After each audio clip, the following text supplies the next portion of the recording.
Ketdik. Labyrinth, one word only. Bitta so'z. Qaranglar, e'tibor beringlar. Shut up. Hop, mayli. E'tibor beringlar, instructionga one word only. Faqatgina bitta so'z yozishimiz kerak. Baraka topkirlar. Ko'p so'z yozib yubormanglar. E'tiborli bo'linglar. Uni keyin o'tamiz. Labyrinth. Definition.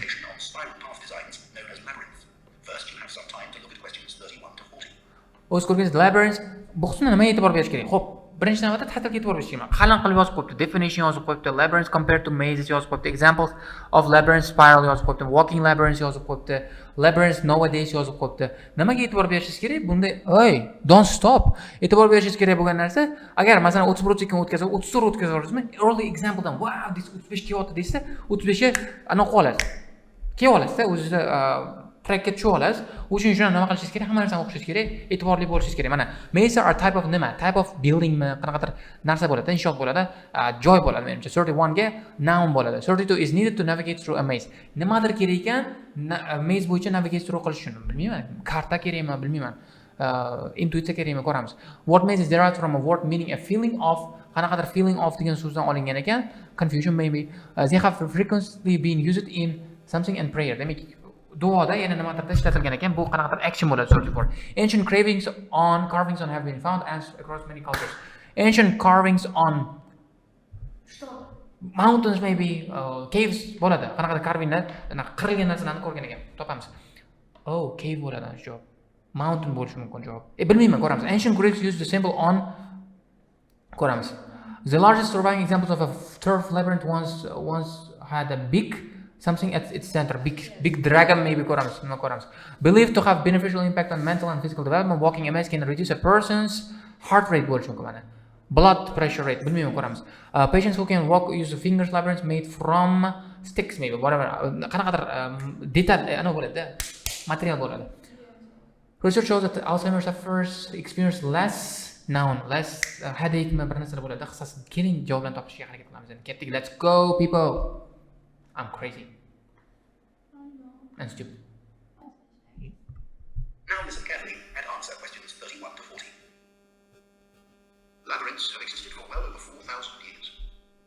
Labyrinths and labyrinthine symbols have been found in regions as diverse as modern-day Turkey, Ireland, Greece, and India.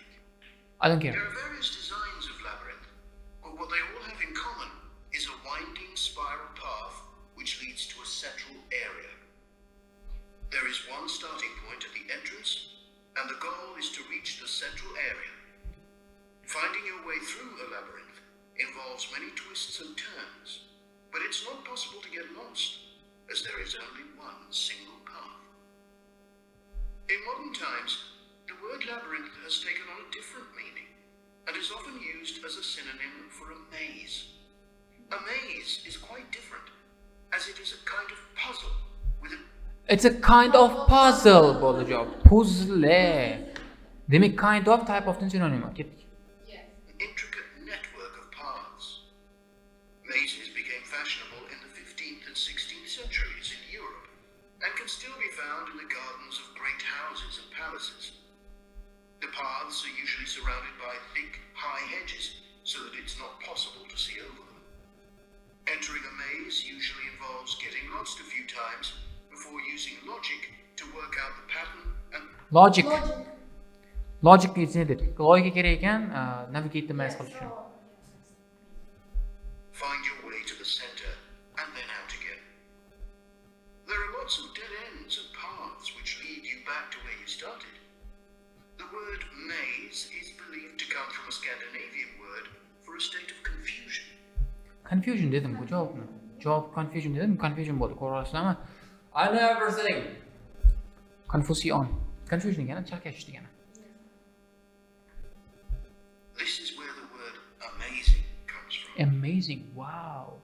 Labyrinths, on the other hand, have a very different function. Although people now often refer to things they find complicated as labyrinths, this is not how they were seen in the past. The winding spiral of the labyrinth has been used for centuries as a metaphor for life's journey. It served as a spiritual reminder that there is purpose and meaning to our lives, and helped to give people a sense of direction. Labyrinths are thought to encourage a feeling of calm, and have been used as a meditation and prayer tool. Meditation and a prayer tool. Meditation bu meditation. Juda oson, juda oson. Too easy. Too really easy. In many cultures over many centuries, the earliest examples of the labyrinth spiral pattern have been found carved into stone, from Sardinia to Scandinavia. Oh, I carved into stone dedi-ku. Stone bo'ladi. Stone. Jov stone bo'lishi kerak. Men bilmadim, ko'ramiz. From Arizona to India to Africa. In Europe, these spiral carvings date from the late Bronze Age. The Native American Pima tribe Stone bo'ladi. wove baskets with a circular labyrinth design that depicted their own cosmology. Interesting. In ancient Greece, the labyrinth spiral was used on coins around 4,000 years ago. Coins. Coins.